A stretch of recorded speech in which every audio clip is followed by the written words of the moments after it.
थरे मात्र एमिति उपाय मसला दिया गोटा पोटल भजा बनातु समस्त पसंद आसब।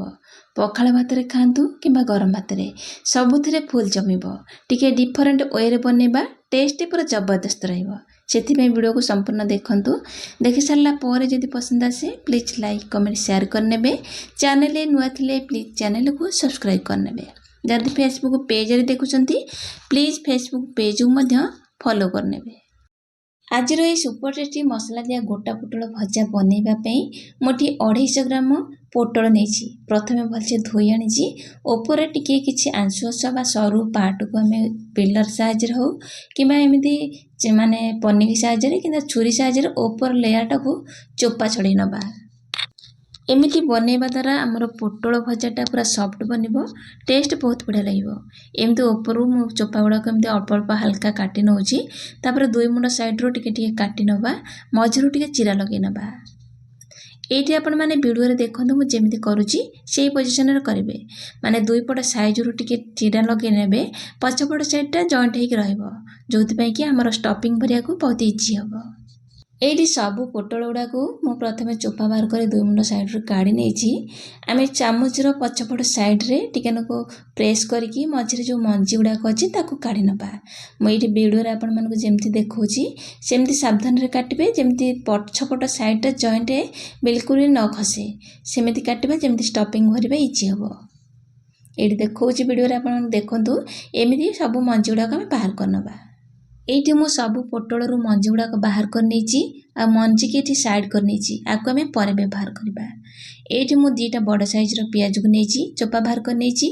ता सहित गोटे टमाटो एठी टिके देसी टमाटो नै परिबे। आपण माने जदी खट्टा वाला खाइबा को पसंद करंती ताले खट्टा टमाटो बा देसी टमाटो नै परिबे। मु एठी हाइब्रिड टमाटो गोटे नेछि।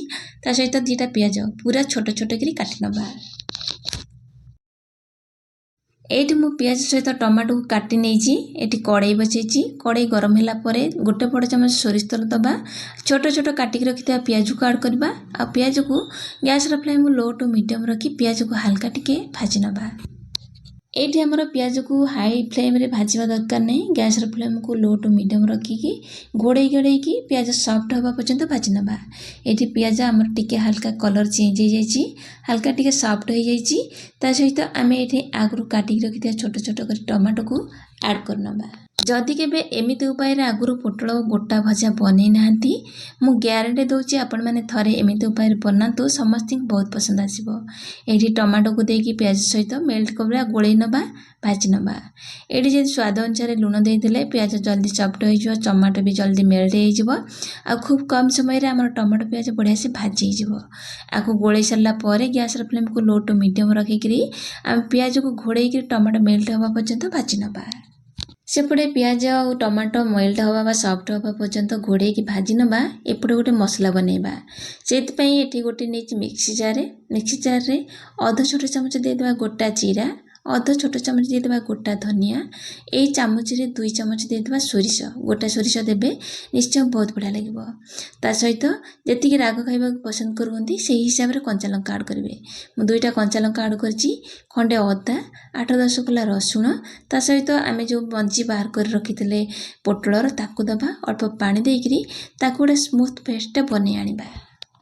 जदि पोटल मंजी की एमिति ग्राइंडिंग कर देई देबे खाइला बेले पोटल भजा बिल्कुल भी कुड़मुड़िया लागिबोनी बा मंजी खाइला बेले काडू काडू लागिबोनी जोथि पई कि पिला खाइबा को बिल्कुल भी पसंद करंतनी।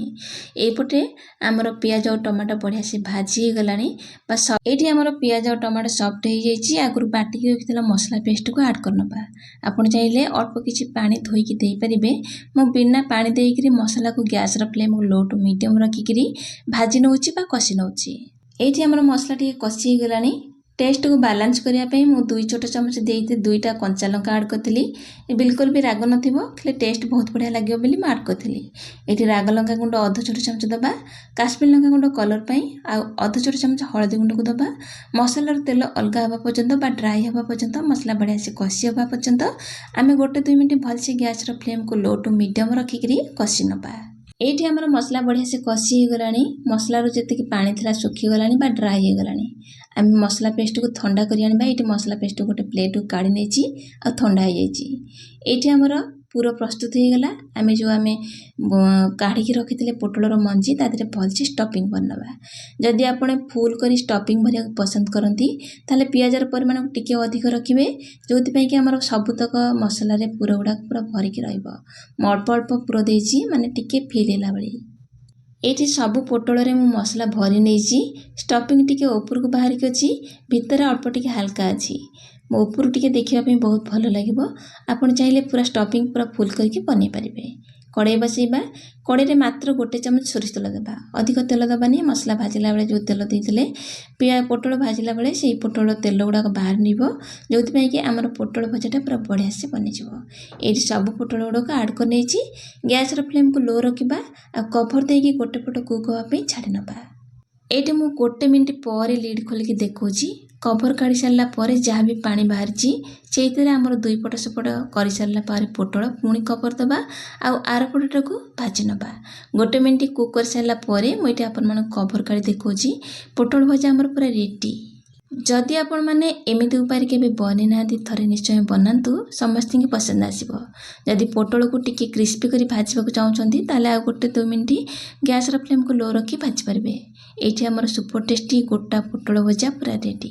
ଆପଣମାନେ ଆକୁ ଗରମ ଗରମ ପଖାଳ ଭାତରେ ଖାଆନ୍ତୁ କିମ୍ବା ଗରମ ଭାତରେ, ବହୁତ ବଢ଼ିଆ ଲାଗିବ। ପୁଣି ଆସିବି ଗୋଟେ ନୂଆ ରେସିପି ସହିତ। ସେ ପର୍ଯ୍ୟନ୍ତ ରହୁଛି। ନମସ୍କାର। ଜୟ ଜଗନ୍ନାଥ।